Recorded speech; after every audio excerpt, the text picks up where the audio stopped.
There are too many ways to keep knives sharp, too many opinions, methods, tools, and techniques. Keeping a knife sharp is actually very simple, and it's been turned into something overly complicated. So in this video, I'm going on a mission to clear up this confusion, and I'm going to show you the easiest, simplest, most cost-effective way to keep your knife sharp. It takes a few minutes. You only need one tool, which isn't expensive. It works with any knife, and most importantly, it's simple. Anyone can do this. I've worked in professional kitchens for almost 20 years.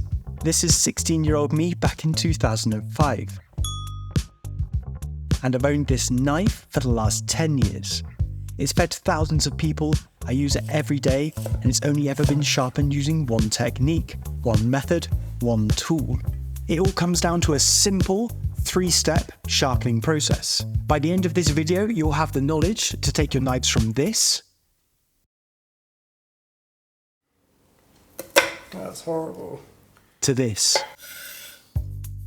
I'll also show you how to avoid the most common mistakes that most people face when sharpening knives. So let's get into it.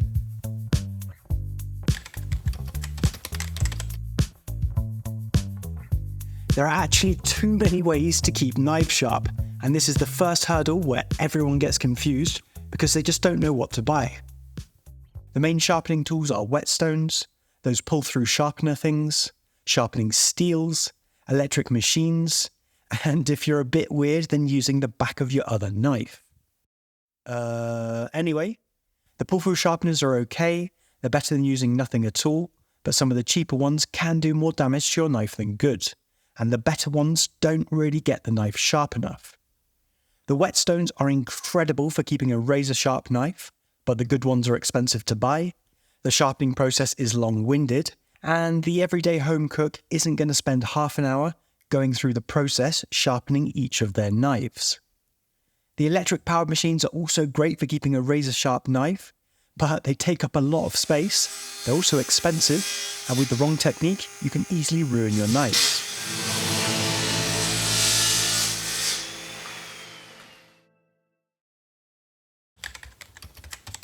So what do 99% of chefs use to quickly and easily sharpen their knives?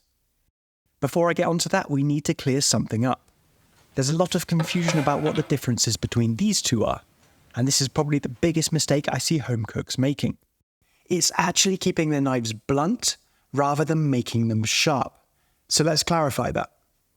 This is a diamond-coated sharpening steel. The metal part is usually oval-shaped and they have a rough surface because they're coated in a super fine diamond dust. And as the name suggests, it's used to sharpen a knife. This is a honing steel, also known as a honing rod. They're usually round in shape with a smooth metal or ceramic surface, sometimes with long grooves along them, like this one. They are not used to sharpen a knife. Instead, they're used to straighten the edge on a knife, getting rid of tiny little kinks, rolls and burrs in the metal that most of the time our naked eye cannot see. The confusion comes because both of these are sold as something to sharpen your knife, when in reality, only one of them does that. Let me show you. Look at this here. You see this, and this? They're all honing rods and they're being sold using the words sharpening steels. It's a bit cheeky, because people are buying these thinking it will sharpen their knife. But the truth is, a honing rod won't bring a blunt knife back to a sharp knife. It just maintains the edge of a sharp knife, basically keeping it feeling sharp for longer. This means it's only really useful for serious cooks, because it's meant to be used every time the knife gets used. And let's face it, most home cooks are not going to do this. The confusion deepens further because both sharpening steels and honing rods are used in exactly the same way. You hold them in the same way, you run your knife along them in the same way, with the same angle, the same grip. Everything is the same, but crucially, one sharpens and one doesn't. So for the home cook who just wants the quickest and easiest way to have a sharp knife at all times, I recommend buying what every chef owns, a diamond-coated sharpening steel. It's the quickest and easiest way to keep all of your knives sharp. With the right technique, it gets 90% of the results as using a whetstone, with not even 5% of the time, effort, knowledge, or expense. And like I mentioned earlier, this knife, which I've owned for 10 years, I've only ever sharpened using a diamond-coated sharpening steel. It's sharp enough to pass the usual chef tests like slicing ripe tomatoes with no resistance, even to do the paper test.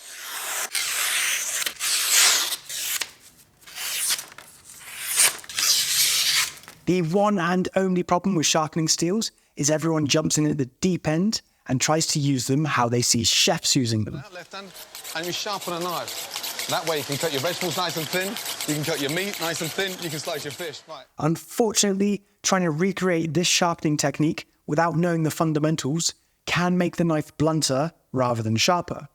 So let me show you the two main ways to use sharpening steels: beginner and not beginner. Let's look at the beginner way first. It's a simple 3-step process. To start, place a folded towel on your worktop and hold the sharpening steel like this, with a tip firmly resting on the towel. This helps to give some more grip and stability when sharpening. For this beginner method, all you have to do is hold the sharpening steel like this. This means you can focus 100% of your attention on the movements of the sharp knife. This is the safest way to use a sharpening steel. Next, place your knife flat up against the rod. Now you need to choose an angle. Anywhere between a narrow 10 degrees like this and a wider 25 degrees like this. The narrower the angle, in theory, the sharper your knife will feel, but the quicker you'll lose the sharpness of that edge. I like to go for around 15 degrees. Whatever you choose, just stick to it. Every time you sharpen your knife, do the same angle. Everyone gets nervous about choosing this angle, but don't panic too much because this is one of those things that's been blown way out of proportion. Yes, the angle is important. It's important to choose one angle and stick to it. But there's some tolerance in this. I don't know one chef who's able to lock their arm into the perfect 14.2 degree angle every single time they sharpen their knife. So forget about this angle anxiety and just get it as consistent as you can. Luckily, there's a great trick you can do to get you going on the right path with this angle dilemma. You could just use the guard of your steel to help you set the angle. Just move your hand further up the handle of the sharpening steel so it's out of the way, and bring your knife up so it's just overlapping the plastic guard slightly. This gives me roughly a 15-degree angle. This is how I first learned how to set my sharpening angle, and it's still the same angle I use today. This angle setting method works great with larger knives like this one, but not so well with smaller ones. It creates too much of an angle. Also, all sharpening steels have different size guards, so I'll link to this one in the description below. I've always bought this brand of steel. They're really well made and not expensive. Now for the actual sharpening motion. Starting with the heel of your knife at the top of the steel, push the knife back and down at the same time so the tip stops at the bottom. Swap the knife to the opposite edge and do the exact same thing. If your knife just needs a little sharpen, then 5 to 10 strokes on each edge should be enough in this first sharpening stage. If your knife's a bit blunt, then it might need 50 plus strokes on each side before you start feeling a difference. Don't worry, we've all been there. You don't have to put loads of pressure. Think of it like, I don't know, sanding down a piece of furniture. Even strokes, even pressure. Starting with the blade at the top of the steel and pushing down, with the blade facing down, is the safest way for beginners to get comfortable with this technique. Another mistake that some beginners make is just sharpening in the middle of the steel like this, which isn't great because it unevenly wears down your steel. After a while, you just end up with a big smooth groove in this middle section. Once you've done your 10 to 50 knife strokes on each knife edge, we need to talk about something that none of us can really see with our naked eye. It's important to understand this because most people aren't aware of it, and it will keep your knife feeling blunt even though you've just sharpened it. We now have something called a burr all the way across the edge of the knife blade. If I can get my camera to focus that close, we're talking about all of this part here, the very point of the knife blade. If we were able to zoom in and look at this edge under a microscope, it would look something like this. I've created a nice 15-degree angled point, but at the very end of this point I have a burr. This burr is just a tiny piece of bent over metal. This is the one thing keeping my knife from feeling sharp. Even though I've done all of that sharpening and kept my angles the same, my knife would still feel blunt if I used it to cut something. For my knife to slice cleanly through anything, I need that burr to straighten out.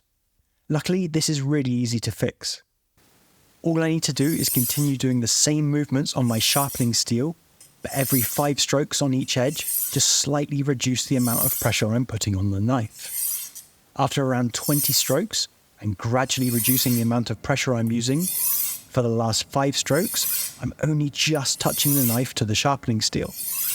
What's happening here is each stroke on each edge of the knife pushes the burr in one direction. This is such a thin piece of metal, so it's as easy to bend as a paperclip. It's just happening on a microscopic level, so we can't see it. So as we lighten the pressure of these knife strokes on the sharpening steel, we're gradually bending that burr back and forth like this, until we have a perfect point. This is known as honing. This is what those honing steels that get sold as knife sharpeners do. The ones we talked about earlier. They straighten these tiny little bends on the edge of the blade, but that's all they do. These diamond-coated sharpening steels sharpen and hone all in one. You just need to use the right technique. This knife sharpening method is a great place to get started on your knife sharpening journey. And because you're holding the steel in one place, you only have to worry about the angle of the knife and the motions of the knife. Whereas with the other method that I'll show you in a minute, you have to think about a lot more at once. But this other method does have a lot more advantages as well, which we'll talk about in a minute.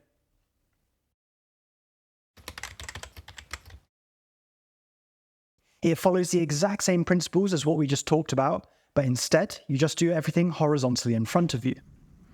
As for the knife motions, there are 4 different styles.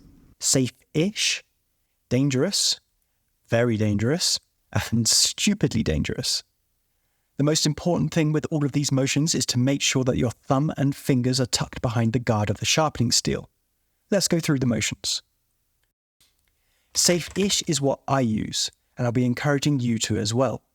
You start with the heel of the knife here at the bottom of the steel, with the knife blade facing towards you. And the movement is away from you so that the tip of the knife finishes at the other end of the steel. Dangerous is what Gordon does, obviously. It's the same process, just in reverse. So you start with the heel of the knife on the tip of the steel and move down towards the base of the steel so the tip of your knife finishes near your other hand. This is what makes this sharpening style dangerous. There's only this little piece of plastic guarding your hand from this razor-sharp knife that's flying towards it at speed. Very dangerous is very dangerous because it has the illusion of being safe. You start with the heel of the knife at the tip of the steel, but the blade facing away from you. Then you pull down towards yourself. It seems safer because the blade is facing away from you. But kitchens are busy places, so you're putting anyone close to you in danger. They could easily slip and fall into your exposed knife blade. Then stupidly dangerous is the reverse of this. I've actually seen a chef get fired on the spot for sharpening his knife like this. Heel of the knife at the base of the steel, blade facing away from you, and push away. It's obvious why this is so dangerous. It would be like a samurai kitchen fight. These 4 motions can all look similar if you don't know the details. This is why I thought I should explain them a little. So let's do the motions of the safe-ish version. I call it safe-ish because I can't wholeheartedly tell you that sharpening any knife will be safe. But what I can tell you is I've never cut myself with this sharpening technique. So start with the heel of your knife here, close to the handle of the steel, with the blade facing towards you. Set your angle and pull back so the tip of the knife finishes at the other end. Then carefully bring your knife back to its starting position so it's on the other blade edge. And then the same as before, just repeat this process base to tip.